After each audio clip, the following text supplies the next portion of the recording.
Herman, can you hear me? Hello? Hello, Hello, hi.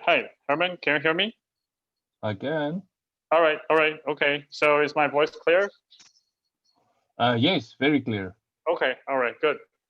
So yeah, so thanks for joining. And I received the email you sent about the invoice. Okay, so I think I will do that and send it soon to you. Okay, thanks Cool. for that. And okay, so how about Victory? He's going to come online. I sent him a message now. Okay. He is online on Slack, so I guess he'll be joining soon. Okay. All right. So maybe we can chat a bit about. Oh yeah. Oh, here he is. Okay, cool. Okay. All right. So is Victory online now? Yes. Hello, Victory. Morning, sir. Sorry, I joined. All right. And I think I saw something else on the screen, so I was like, I think I'm bombing the meeting. Sorry. No. Well. Oh, okay. I see. There was somebody use this room. Yeah. Okay. But probably will be rescheduled for the. I thought we told them to reschedule for some other time. Yeah. Oh, okay. All right. So thanks. So yeah. So Victory, maybe you'd like to start with some update on your part. Okay. Yes. So I do have the. And if you'd like to share your screen, okay, please yes. feel free to do that. Yes. Okay, yeah. I'll turn off the video now. Yeah. Thanks. All right. I'm just gonna share the Excel sheet because I did use Excel again. It's good. Share. Can you see that? Okay. Yes. Oh, cool. Okay, awesome.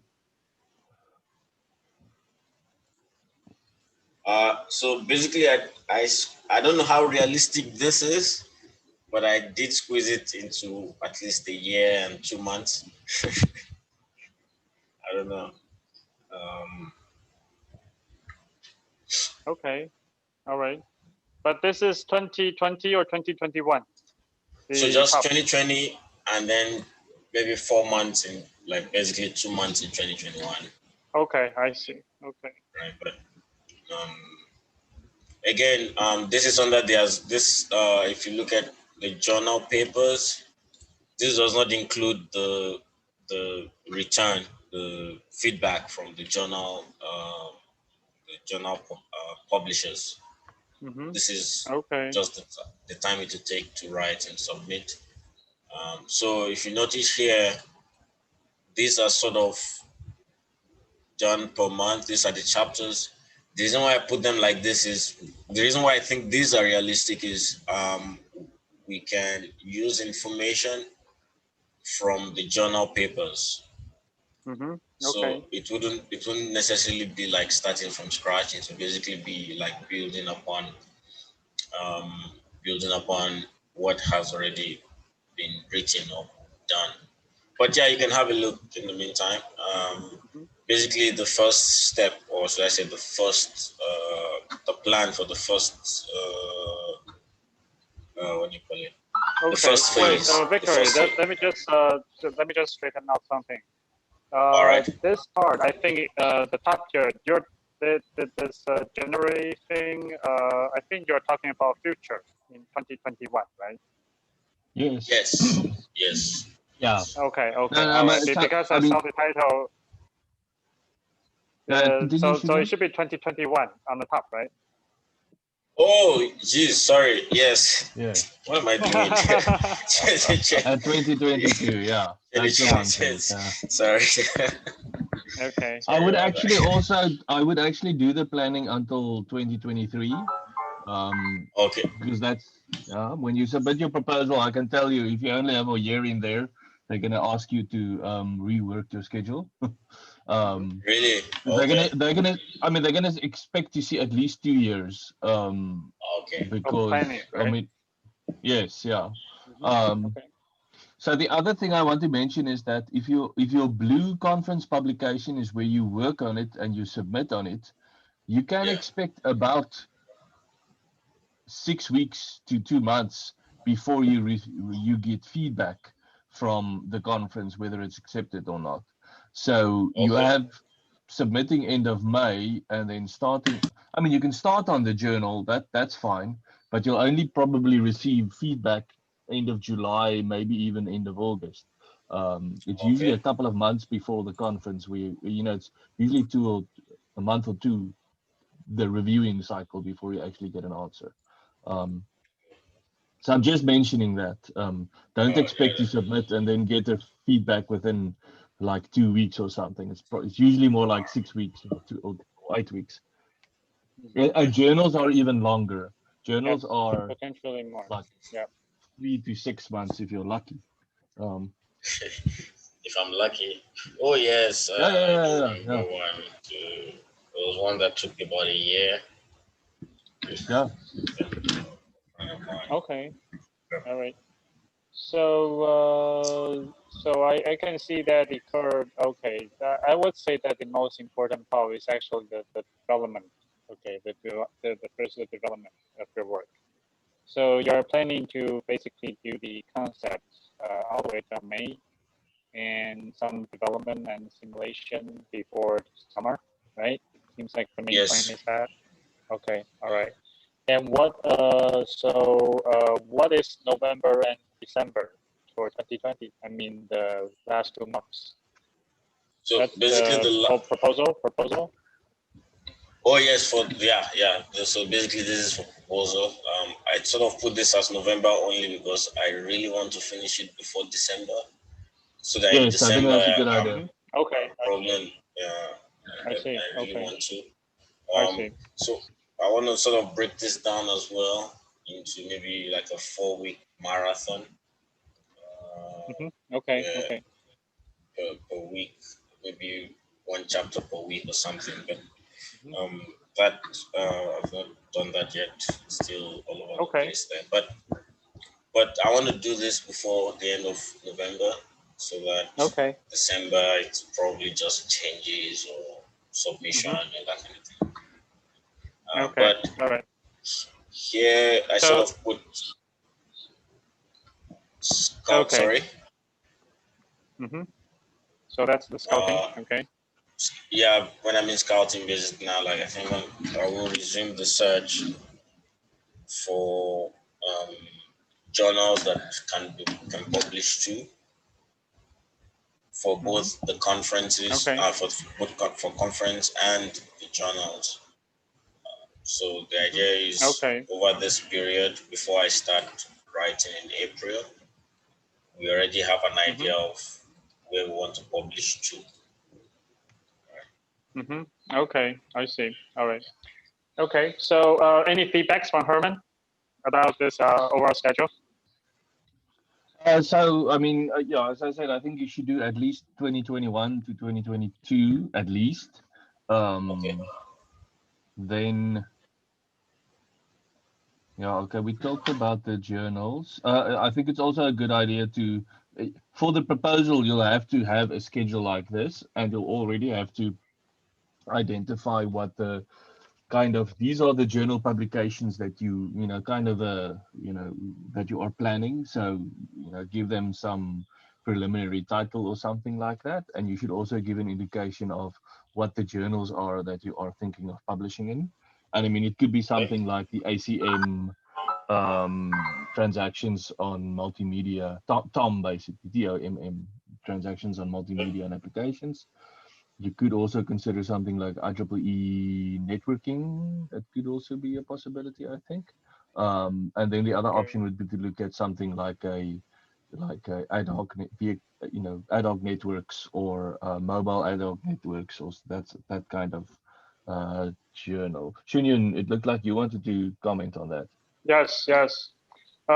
Actually, I would actually suggest to scout for the journal and conference like now. yeah, that's what I mean. Yeah. And in fact, I think that's actually a better approach, which is scout them first. Actually, I don't think it needs to take all that much time. No. You can probably find a bunch, and actually Herman already mentioned some good ones. Okay, so all you have to do is just look at their deadlines and basically see which one will fit into your schedule. I think that's pretty much just the work. There's not that much to it.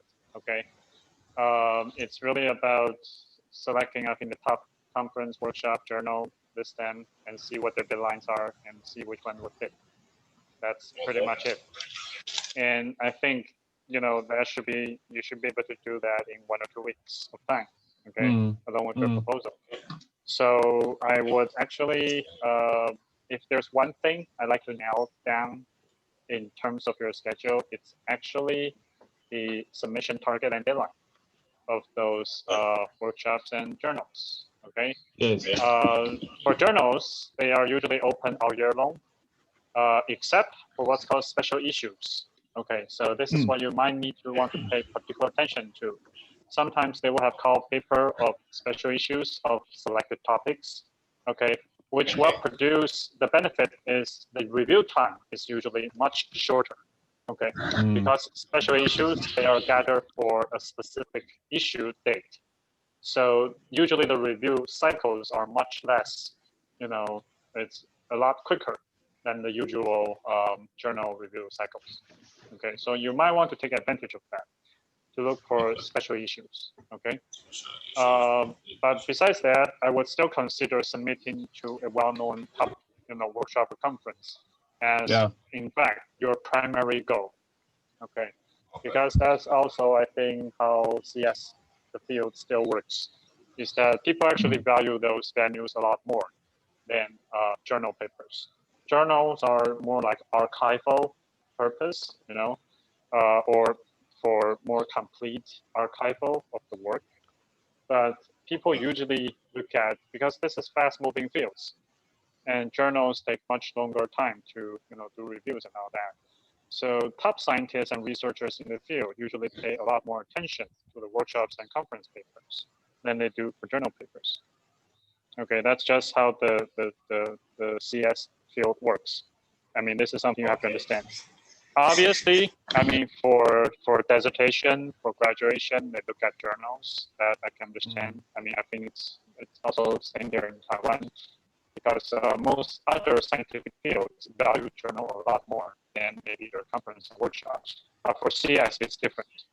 Okay, so this is, so I guess what I'm trying to say is, if you publish at top conference or workshop, you get more notice, and, you know, basically prestige in a sense.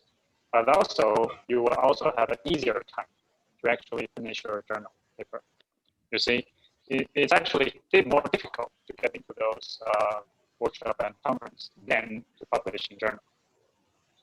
Okay? Is that understandable or make sense? Yeah, it does. Okay, so I just want to, you know, get your mindset right. Okay, in terms of the priority. Yeah, yes. Okay. Thank you. Pay attention to the workshops and the conference. Okay, and this is something, you know, worth some time to do a scouting. You know, but it shouldn't take too that much time. I would expect 1 to 2 weeks, and, you know, before we finalize on those targets. Okay. Okay. Yep. Okay. So I mean, obviously, you can look for special issues journals. Pay attention to that alone during your study, you know, in order to find your journal target. But I think for the conference or workshop, we can pretty much, and we should nail it, you know, maybe in 1 or 2 weeks. Yeah. Okay. So I guess that's my main feedback.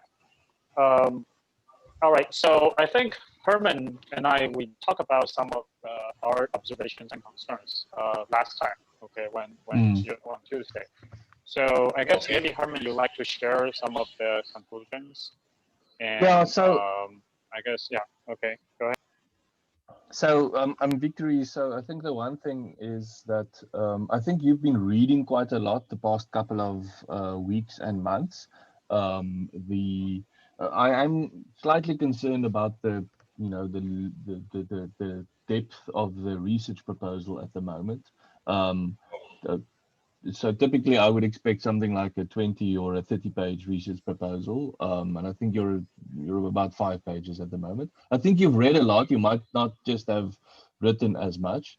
So we were also thinking if it's, is it possible to adjust the environment you're working in, if that would help you be more productive or something like that? I'm not sure what your situation is now regarding Itemba Labs, if they're even open, if that internship is still going on. But the one thing we were thinking of is the possibility of you coming through to Stellenbosch about 2 days a week, sitting in the lab there with the other masters and PhD students, basically just being around other postgraduate students. I don't know if that's a possibility for you. So that was. That sounds like a good idea, actually. Okay, cool. Cool. It sounds like a good idea. I think that would help significantly. I've not started officially with Itemba Labs. The COVID thing sort of displaced everything. So what I did was I was just working from home. But like you said, maybe even if it's like 2 days a week, where I can just sit in an environment with other students, I think that would like. Well, and they should be good. I mean, you should have good internet access there, and there should be, like a computer to work on, and have access to the library and the journals electronic journals that we've subscribed to and things like that. So that was the one thing we were thinking of. Then the other thing is, we were wondering if, because you've also been reading and writing a lot, but if you want, maybe it's a good idea to also, what's the word, oversoul, what do you call it?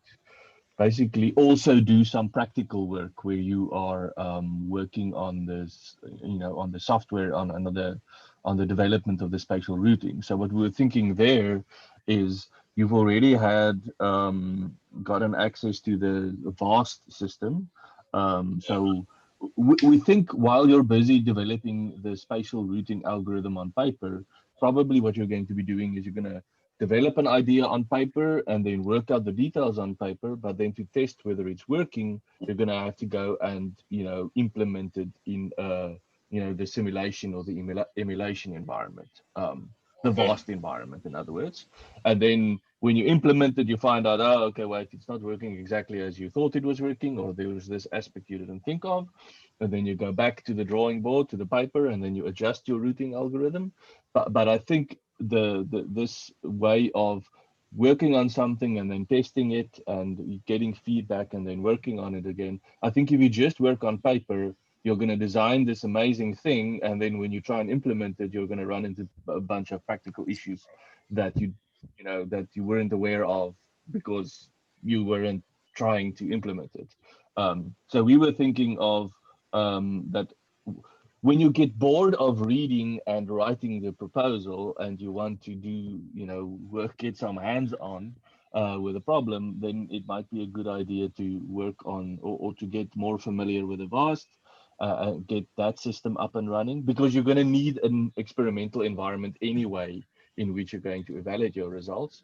So we thought having maybe 1 or 2 sessions with Miguel just to get up to speed from him, getting his input directly. I think you're going to get much further if he has 1 or 2 sessions with you where he explains how the system works, how you set it up, what he did implement, what he didn't get to implementing, things like that, kind of the ins and outs of the system. I think that'll help you get up to speed.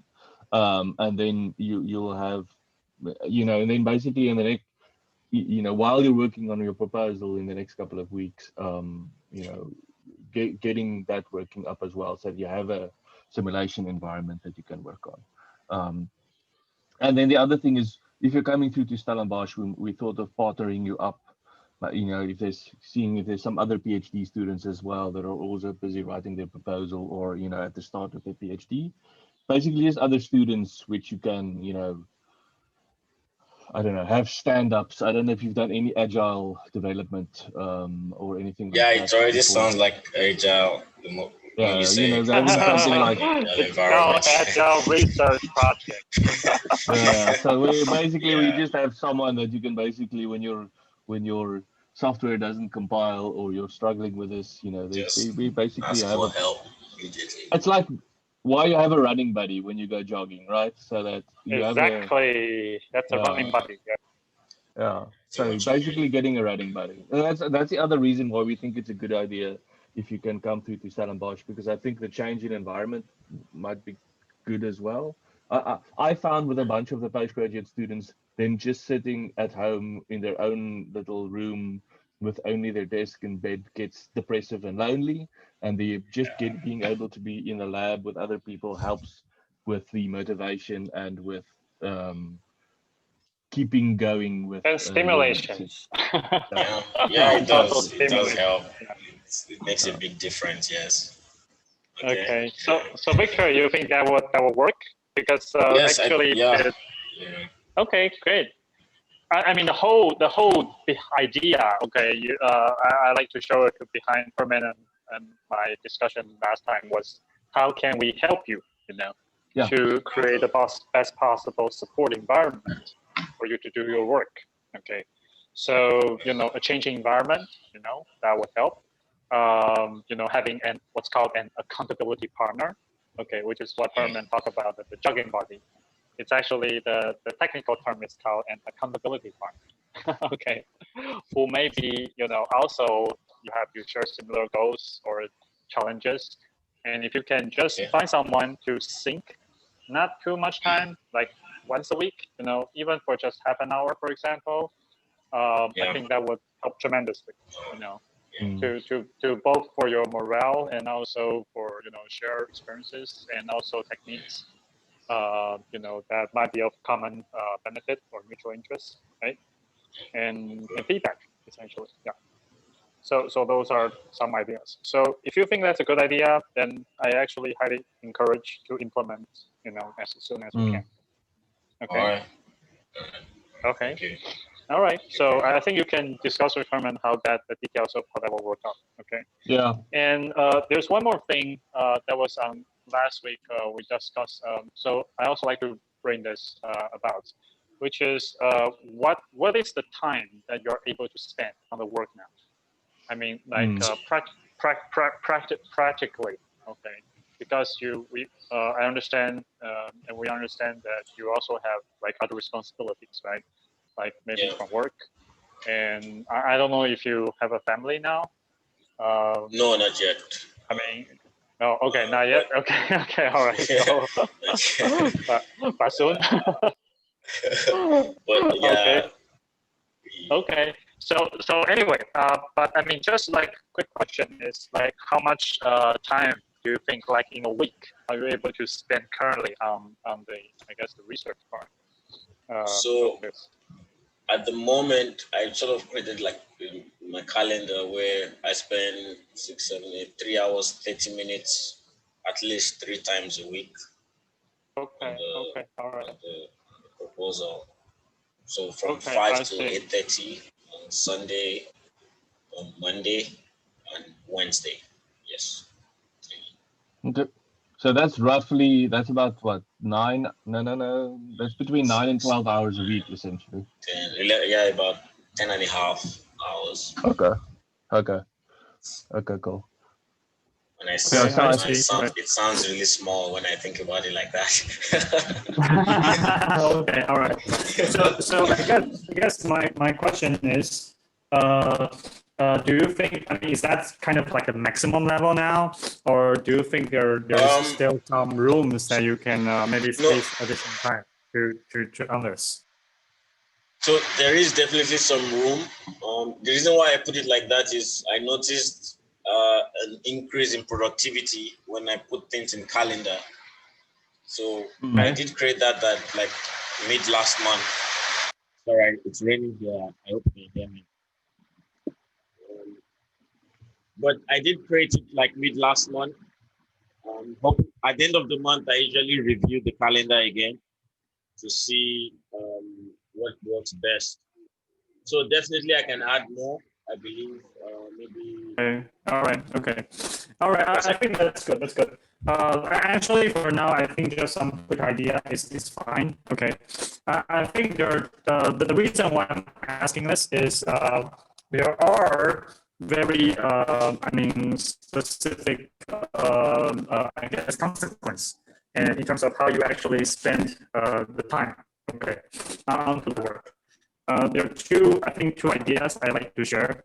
One is that actually having a regularity, okay, even just like a short duration, but on a daily basis, okay, this actually will help you to get momentum and progress.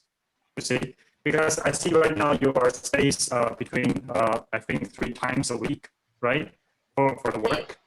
That's correct, right? So one idea is that even if the total hours don't change, okay, but if you spread them, you know, like on more or less on a daily basis, or at least on a daily like a workday basis, okay, this would, and on regular times, this actually would help. Okay, so that's one idea. Because if you are in touch with this work and with the problems, the issues, you know, pretty much on a daily basis, your brain will start to think about this at the subconscious level. Okay, okay. So I'm talking about how you can get into the best, you know, position to help. And this is also has been my own experience. If you are, you know, dealing with this on a daily basis, it becomes part of your subconscious thinking as well. Okay, so sometimes you will just have ideas and, you know, solutions like out of the blue. Okay, that's only natural result of your subconscious thinking. This is one. The other thing is actually quantity sometimes also counts. Okay, in a sense that if you immerse into the work for like many hours or even like half a day or whole day. Okay, so I mean, sometimes that kind of gets your, again, that helps your brain and your thinking into some proper mode, okay? So this is another thing I would recommend to schedule, is that, you know, you don't have to do this often, but if you can get it maybe like once a week into like several hours, long sessions, and just like really focus into solving one specific part or get to the next level, okay, that actually will help a lot, especially when you are, you know, faced with some bottleneck.